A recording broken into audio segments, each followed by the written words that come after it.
No more weddings. Well, we have your kids' weddings. Yeah.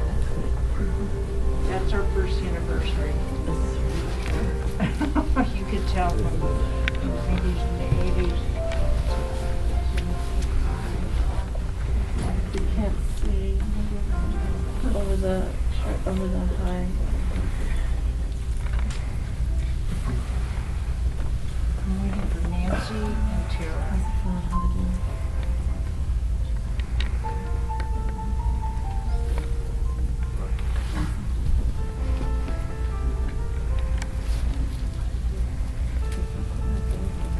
That's okay.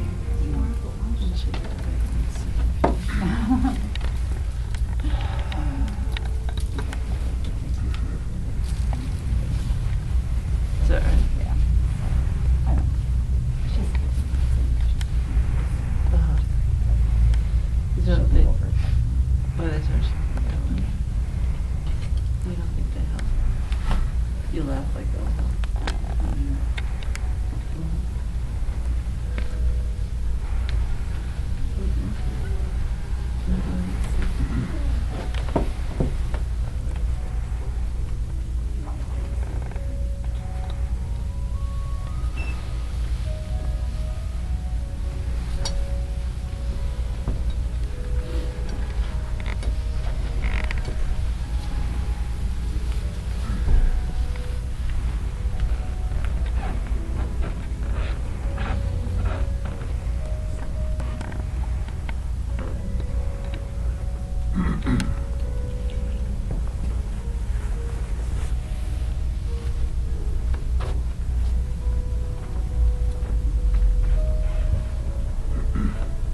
according to my watch, we're 5 minutes early. You want to start? Yeah, I think everyone is here. Everybody's here that's going to be here. Just so you know, I'm Joanna Hagan. I always like to start with an introduction. But I was a Schneider. Okay, I'm going to start from the beginning about Larry Hagan.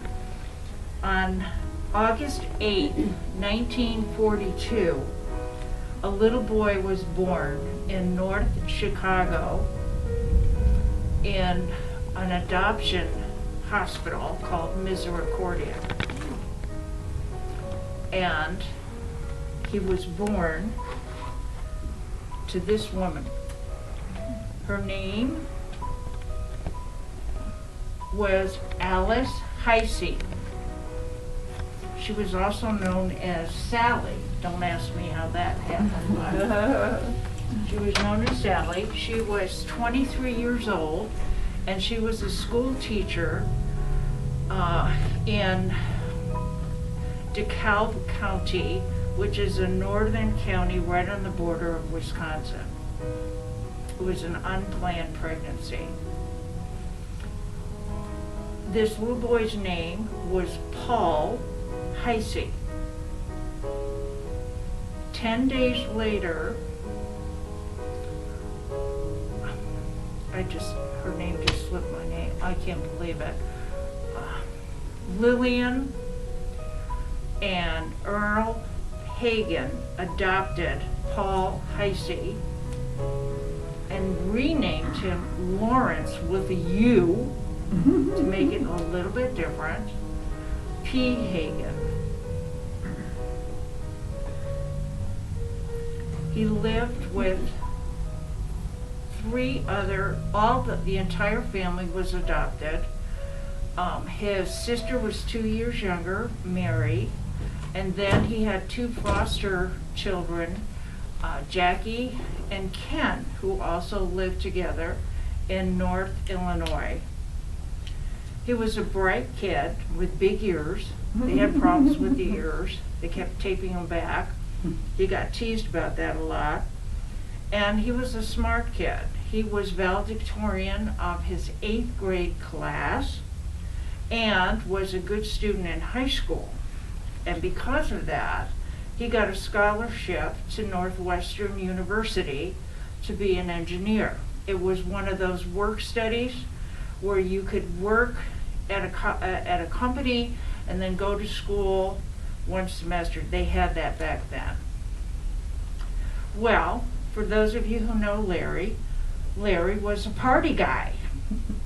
He loved parties. And because he got involved in the social life, he didn't do so well his first or second semester, and he lost his scholarship. So suddenly he had a career crisis, and then he decided he was going to become a serious student, and he graduated from Northwestern University, not top of his class, but he told me his goal was he wanted to be the guy that pushed the button to send the rockets up to the moon. That was his goal. He wanted to work for those guys.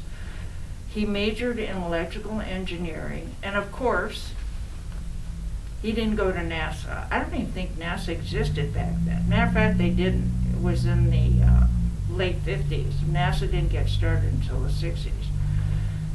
And so he worked for IBM. And if you remember, in the early 60s, Vietnam War was going on. And being the good patriot he wanted to get out of the draft. So what did he do? He went and got his MBA, having IBM pay for it, which I thought was a good idea, and graduated from DePaul University.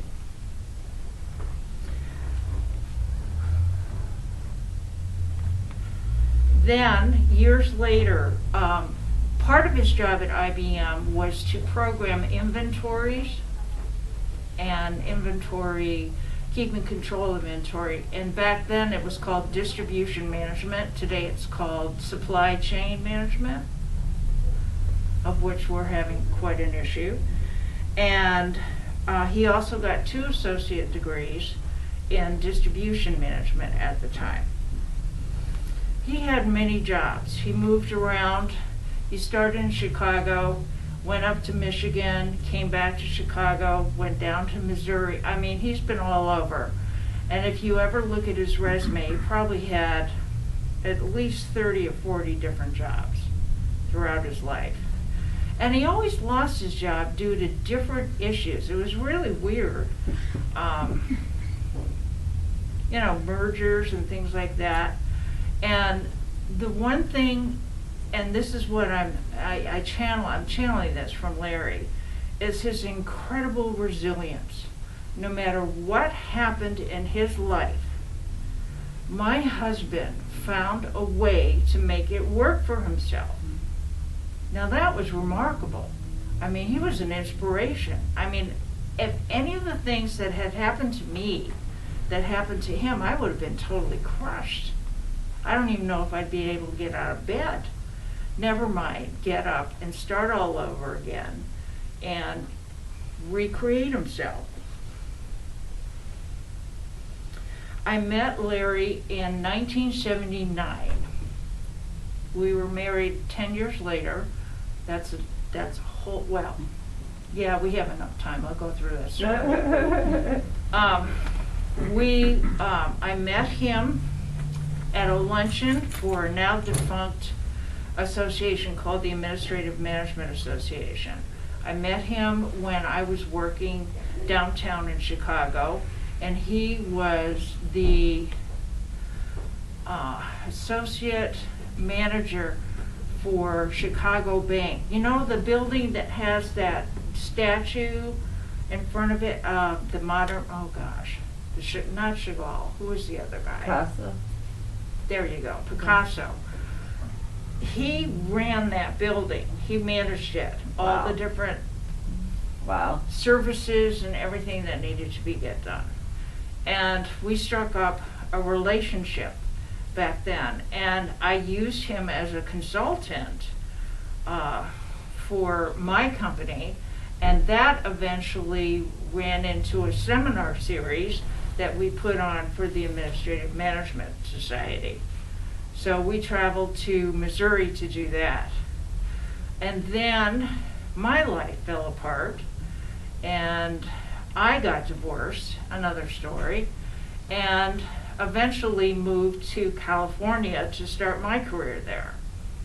Fast forward about 5 or 6 years later, his marriage fell apart, and I don't know how he got my address, but he looked me up and sent me a Christmas card that was sent to an old address that I had in California, eventually arrived in late January, and it said, "I'm doing great, or making lots of money," or something like that. And I said, well, good for him. I'm really, really happy. He's been struggling, or he had struggled. So he gave me his cell phone number, so I called him up. And his interpretation of I was a gold digger, because he was making money, and all of a sudden now I was going to be interested. To make a long story short, we had a couple conversations, and then I got a phone call out of the blue later on that year, and he said he was going to marry somebody, and he wanted to check if it was okay with me. What? And I'm going, what? I said, go for it. What do you need, me to approve this? I was really shocked at that. He says, no, I really, whatever. And I said, whatever, get married, do your thing.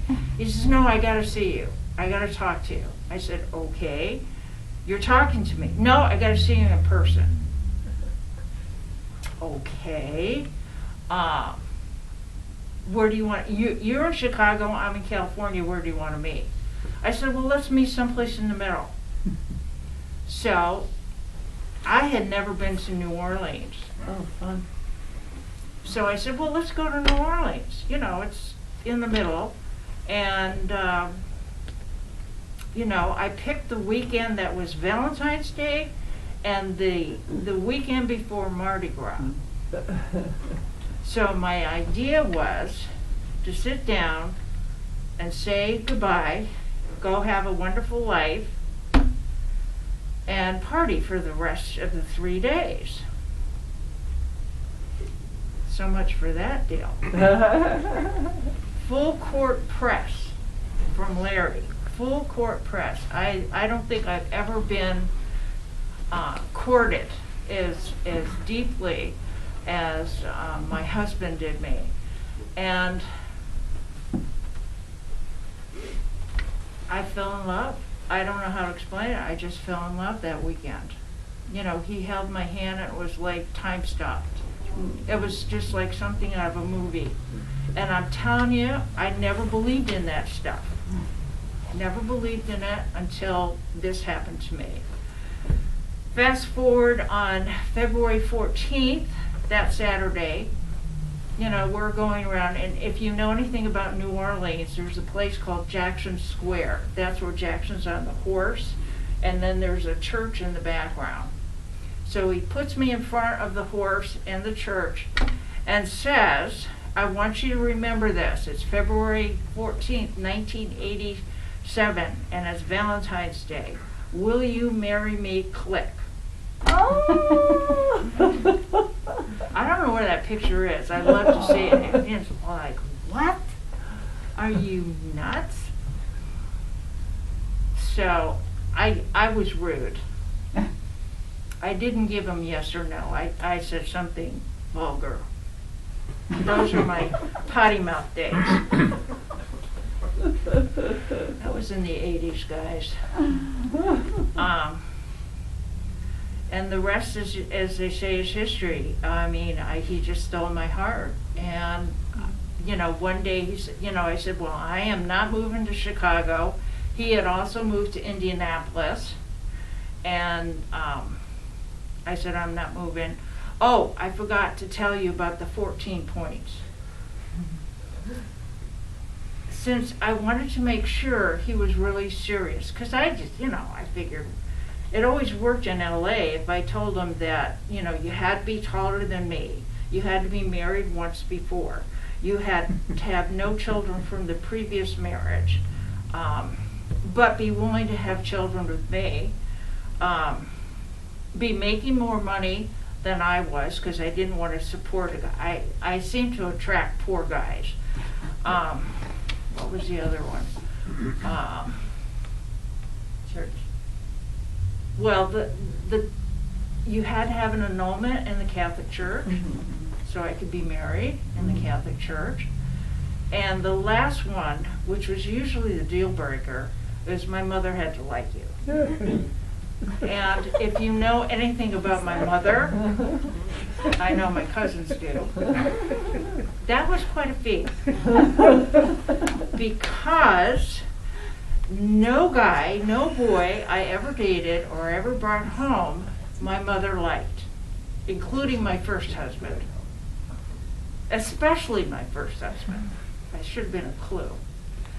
So at any rate, fast forward, and the first time, well, the first time he met the family was at my sister Kathy's wedding.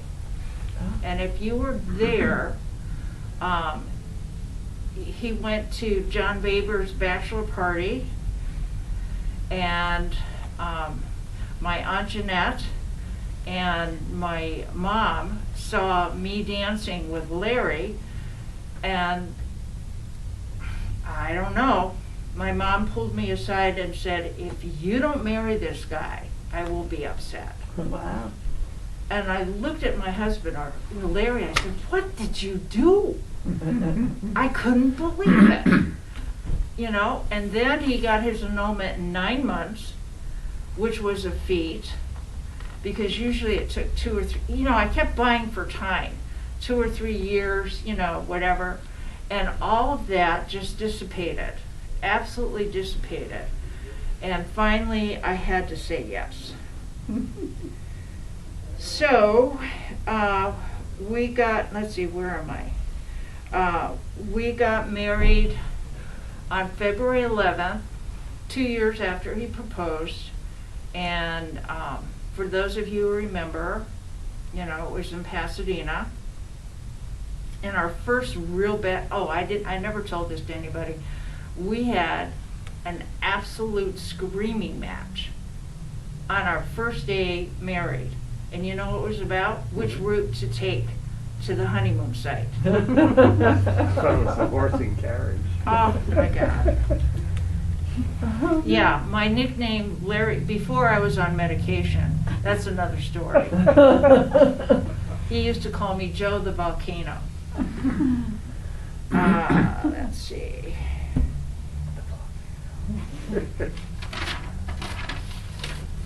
All right, so in 1989 we got married. 1991 we moved to Scottsdale, Arizona. Now, if you can remember, those of you who are old enough, we were going through a major recession back then. Things were going south in most ways. And I had a dream that basically said, I woke up and we were visiting his mom in Scottsdale, and on New Year's Eve, and I said, Larry, we're moving to Phoenix. And he looked at me and says, you're crazy. And we were gone by Memorial Day weekend, moving to Scottsdale. You know, his job went south, my job went south. We put our house up for sale. It sold in like 2 weeks. Made money on that too. And we took our money and moved to Scottsdale and moved on Jackrabbit Road, which is where I lived for 30 years. And in and immediately, I can remember when we first moved there, we immediately got involved in politics. And if anybody knows my husband, he was a political guru. I mean, he watched all of the candidates, he knew every issue. He actually, and you'll find out later, he actually drafted legislation on education reform to make math, since he was a math teacher, more accountable for students. These are my little props. So here, you guys can have one. You want to pass these around? Larry ran for state representative in Arizona in 1992. And that's where we met. The infamous Joe Arpaio in Arizona. And all these politicians in Arizona. And we were on the A list in Arizona for political activism. He was a precinct committeeman for 25 years. He was chairman of that. He did a lot of work. Now in the mid-90s, Larry and I we attended St. Maria Goretti Church in Scottsdale. And the pastor asked both of us to be guardians, parental guardians, since we didn't have any kids, parental guardians for what was called the Life Teen Program. And that's where Larry found his calling. I've never seen anything like it. He went into this room of all these teenagers, and they followed him around like the Pied Piper. He totally charmed them. I mean, I think it was because he was like them. You know, he was just nothing but a big kid. They loved him. So that started his journey as a teacher. He went to the University of Phoenix, got his teaching degree, and then started teaching. His first job was at a charter school, and if you're familiar with Arizona, that means that it's outside of the public schools, and it's privately financed. He started a charter school. He taught people how to get jobs for the state. Let's see, where are all the places? He taught junior high, I'll never do that again, junior high, high school, college, postgraduate, and he was beloved by his students. He taught shop on a substitute basis, and they made this for him. Sweet. He taught for so long in the Paradise Valley School District, which was right next door to Scottsdale, that he had a cadre of students that followed him all the way through high school. They just loved him, and they always called him Mr. Hagen. So he had his fan club, and they would always do high fives or whatever. And he was the most in-demand substitute for Paradise Valley. As a matter of fact, they called up and said, "Where's Larry Hagen's application for 2022?" I said, I had to break the news, and they were devastated. He taught math, algebra, economics, computer science. He substituted for 10 years and taught for 25 years in the high school and college districts. He taught for DeVry University, Mesa Community College, Phoenix University, and Western International. He was also a collector. I don't know if you know that or not. He had 50 golf hats that I had to give away, and he collected pins. He collected pins of all sorts. This was the whistle he used when he substituted for phys ed.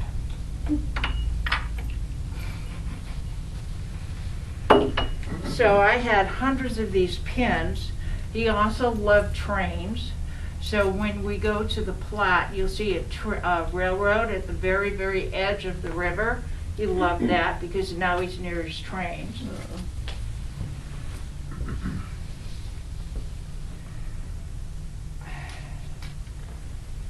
Let's see. Oh, he worked for Macy's. He had 6 part-time jobs. That's how he made a living. He got tired of being fired. So when he got fired, he just added another part-time job. He made, it was just a matter of scheduling. And one of his things, ever since he started working for Macy's, his wardrobe improved immensely because he met and befriended the head of the men's department. So they would see stuff, say it was great because he got 25% off. That also was so his wardrobe improved. And the other thing, I have bags of cologne and perfume, sample perfumes. So we'd go by the cosmetic counter and grab the latest sample of the perfumes, and I would save it. So I have, if you want perfume, let me know. I get bags of them. I know, he collected everything. I know, I had to empty out the house. That's how I had 5 truckloads of stuff that I donated to Goodwill. Oh, he was also very competitive. Everything he did, he had to win. He had to be the top. So one of the things, and I was really impressed, he was Macy's Regional Part-Time Salesman of the Year. So this included not only the store in Scottsdale, but all the stores in his region. And he was that for 2 years in a row. And he did it by selling luggage. So he was a luggage specialist. In 2005, and you'll notice the Knights here, he was indoctrinated in the Knights of Columbus, which is, by the way, headquartered in New Haven. And his last role was advocate. And from what I understand, the advocate is kind of like the lawyer. He had to know the rules and parliamentary and all that kind of stuff. And then he was asked to run his council, 11007, which was St. Maria Goretti's. He was also an usher. What else did he do? He did everything. He was involved in just about everything.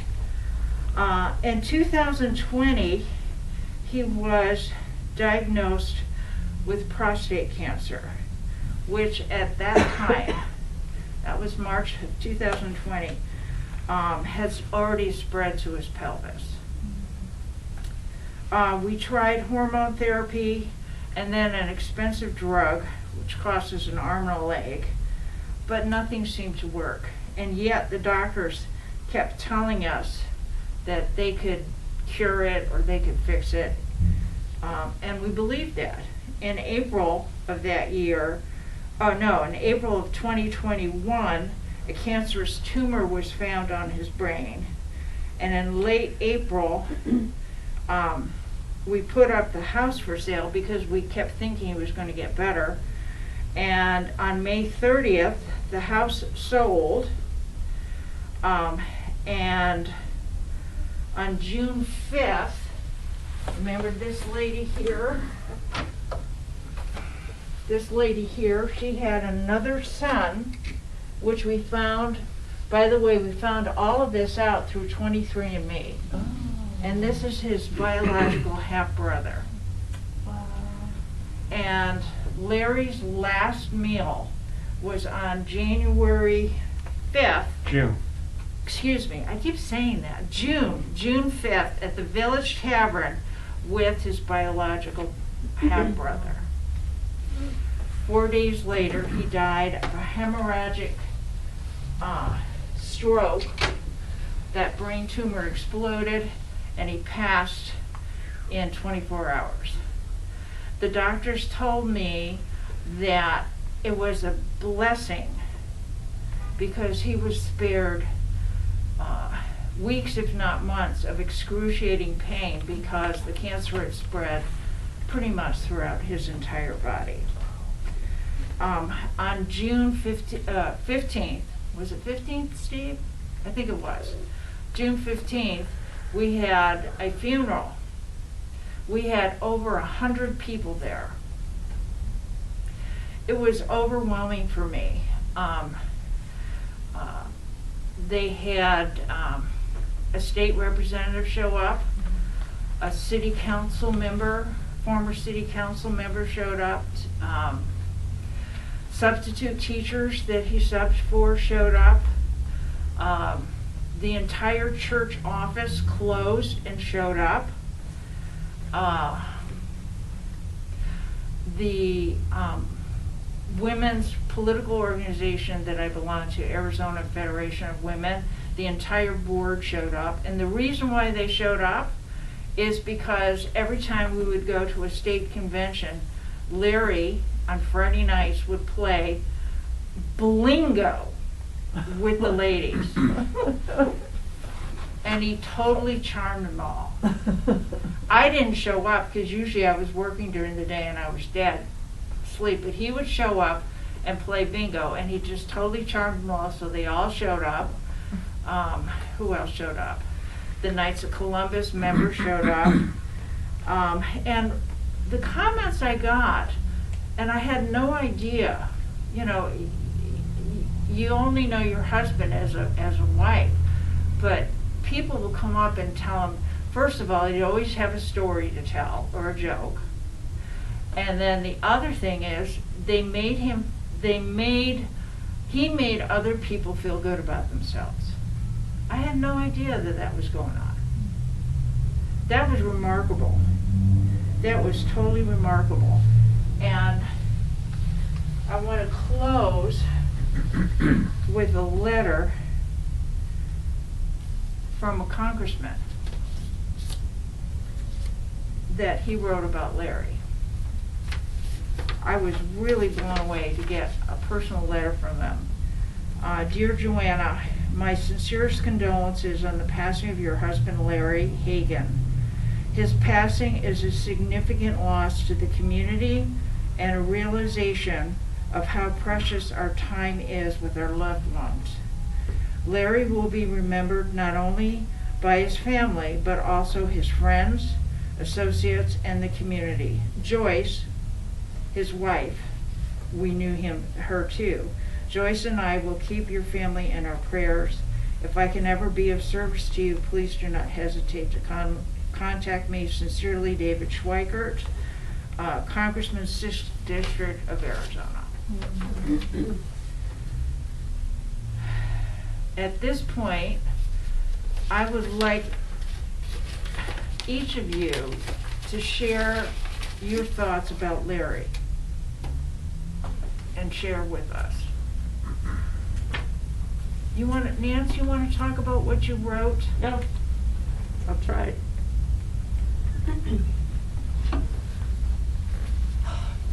Want to come up? No. Here? Stage fright. All right. Come on. I want to record this. I want to hear it. Right, I'll stand. All right. I'm gonna have to move it. You're good. You're good.